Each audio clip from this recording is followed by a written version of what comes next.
దగ్గర ఉండేటువంటి గుట్టలు ఏవైతున్నాయో గుట్టల కింద ఏవో విలువైన ఖనిజాలు ఉన్నాయని కాంట్రాక్టర్ల దృష్టి దాని మీద పడడము, ప్రభుత్వం దానికి అనుమతి ఇవ్వడము, వాళ్ళు అక్కడ గుట్టలు తవ్వడం అనేది ప్రారంభమైనప్పటి నుంచి కూడా ప్రజలు దాన్ని వ్యతిరేకిస్తున్నారు. ఆ గుట్టలు పోతే, ఆ గుట్టలు విధ్వంసం అయితే మొత్తంగా ఆ ప్రాంతం అంతా విధ్వంసం అవుతుంది. తర్వాత పర్యావరణం దెబ్బతింటుంది. అక్కడ ఉండేటువంటి పశువులు, మేకలు అన్నీ కూడా ఆ గుట్ట మీద ఆధారపడి ఉన్నాయి.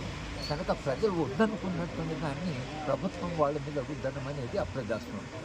కనుక ఇవాళ ఏదైతే మైలారం గ్రామం దగ్గర ఈ ఖనిజ వనరులు తీస్తున్నారో దాన్ని ముందు ఆపాలి. లోకల్ ప్రజాప్రతినిధులు కూడా బాధ్యత తీసుకోవాలి. ప్రభుత్వం కూడా దీన్ని పునఃసమీక్షించి ప్రజలు ఎందుకు వద్దంటున్నారో ముందు కనుక్కోండి. నిజంగానే దానివల్ల వాళ్ళు విధ్వంసం జరుగుతుందంటే ప్రాజెక్టును ఆపాలి, దాన్ని వెనక్కి తీసుకోవాలి. కేవలం ఖనిజాలతో కొనుక్కరికి మనం ప్రజల యొక్క జీవిత విధ్వంసం చేసేటువంటిది అది ప్రభుత్వం యొక్క విధానం కాదు, అది ప్రజాస్వామ్యబద్ధం కూడా కాదు. కనుక మైలారం గుట్టలు తవ్వే, ఖనిజాలు తవ్వే ప్రాజెక్ట్ అవుతుందో అది తక్షణమే ప్రభుత్వం పునఃసమీక్షించాలి.